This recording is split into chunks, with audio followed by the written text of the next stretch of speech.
विजु जनता दलर 27तम प्रतिष्ठा दिवस अवसर में पारादीप बीजेडी तरफ विजु मेमोरियल ट्रस्ट परिसर में स्वेच्छाकृत रक्तदान शिविर आयोजित हो जाएगी।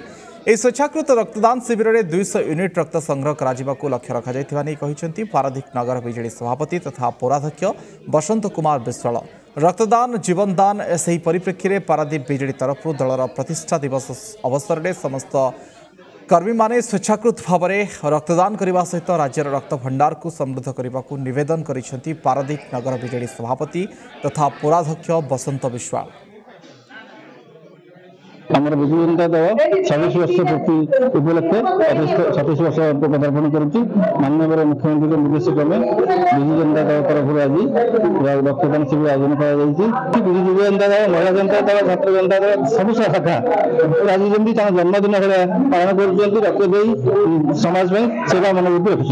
विजु जनता दलर 27तम प्रतिष्ठा दिवस अवसर में ओडिशा मो परिवार जीवन बिंदु कार्यक्रम में माननीय मुख्यमंत्री विजु जनता दल सभापति श्री नवीन पट्टनायक निर्देश रक्तदान एक महत्दान रक्तदान कर जीवन बंचेगा यही आभिमुख्य रखी सेवा मनोवृत्ति रखी समग्र ओडिशा रे प्रतिष्ठा दिवस अवसर में विजु जनता दल युवक माने छात्र माने रक्तदान कर आशा कर पाखापाखि 200 यूनिट ब्लड कलेक्शन हम राज्य रक्त भंडार को समृद्ध कर।